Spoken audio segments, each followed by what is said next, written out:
Olá, sejam muito bem-vindos. Hoje a gente vai fazer uma viagem, mas não uma viagem qualquer. É uma viagem para um passado que para muita gente parece uma página em branco nos livros de história. A gente vai descobrir civilizações grandiosas que não só moldaram o continente, mas o mundo inteiro. Pensa rápido. Se a resposta demorou para vir ou se não veio nenhuma, olha, isso não é por acaso. É justamente esse silêncio que a gente vai preencher hoje, porque ele esconde o universo de histórias que com certeza merecem ser contadas. A verdade é que essa história é riquíssima, sempre esteve lá, mas ela foi ofuscada muitas vezes de propósito. E para entender o tamanho do que foi perdido, vamos começar com alguns exemplos, assim, gigantescos. Nossa primeira parada já quebra aquela ideia de que a história da África antiga é só o Egito. Vamos conhecer um rival poderosíssimo que floresceu bem ao sul. Agora olha bem para essa tabela. Alinhe na linha da conquista. O que a gente vê aqui desafia a história tradicional.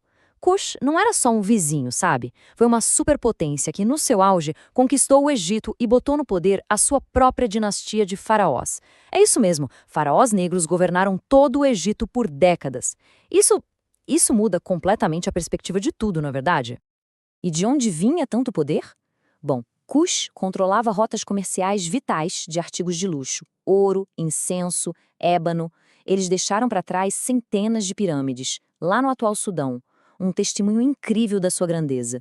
E tem um detalhe fascinante sobre a sociedade deles. As mulheres tinham um papel de liderança muito forte, com rainhas que muitas vezes sucediam os reis no trono. Agora, vamos avançar no tempo, lá para o século XIV. E aqui tem uma história que parece até lenda.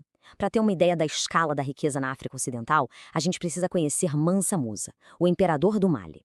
Na sua peregrinação para Meca, ele não só viajou, ele literalmente moveu uma montanha de ouro. Foi tanto ouro distribuído no Cairo, mas tanto, que ele sozinho quebrou a economia da cidade. Causou uma inflação que durou uma década inteira. Essa riqueza toda do Mali vinha, claro, das suas imensas minas de ouro e também do controle das rotas de comércio do Saara. Isso tornou o império um lugar super cosmopolita, um centro de conhecimento. Mas essa economia tinha um lado bem sombrio. O império era também um ponto central no comércio de pessoas escravizadas, uma faceta trágica e complexa do seu poder. O declínio, por fim, começou no século XVI, depois de uma invasão de forças do Marrocos. Kush e Mali são exemplos assim espetaculares, mas eles não eram exceção de jeito nenhum. O continente era um verdadeiro mosaico de reinos e impérios, todos muito diversos e poderosos. E esse slide dá um gostinho dessa diversidade. A gente vê o Império Zulu como inovação militar que revolucionou a guerra na região. O Império Etíope, uma fortaleza cristã que virou símbolo de resistência ao derrotar uma potência europeia e manter sua independência. O Reino do Congo, que no começo negociou de igual para igual com os portugueses, antes de ter que lutar por sua sobrevivência, e até o misterioso Reino de Punt, a Atlântida da África, parceiro comercial dos faraós. E tudo isso nos leva a uma pergunta crucial. Se essas civilizações eram tão importantes, por que tão pouca gente ouviu falar delas? A resposta está num período mais recente da nossa história. Com a chegada da era colonial europeia, uma nova narrativa foi imposta. Uma narrativa que, para justificar a dominação, precisava fazer o quê? Minimizar, ignorar ou simplesmente apagar as histórias complexas e as civilizações que já existiam na África.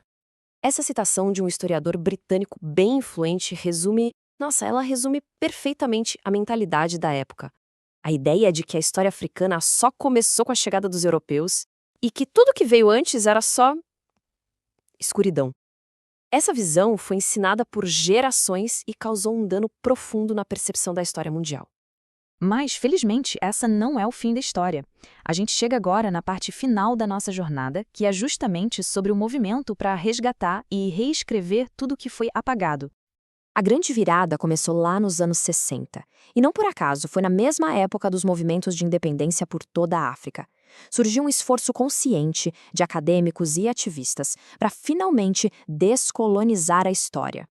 E esse movimento é muito mais do que só adicionar uns nomes e datas. É sobre uma mudança fundamental de perspectiva. É contar a história a partir do ponto de vista africano, valorizando suas fontes e celebrando as enormes contribuições do continente para a herança da humanidade. É um trabalho contínuo e, sem dúvida, vital. E a gente termina com essa reflexão. Reconhecer os impérios esquecidos da África não é só preencher umas lacunas no conhecimento.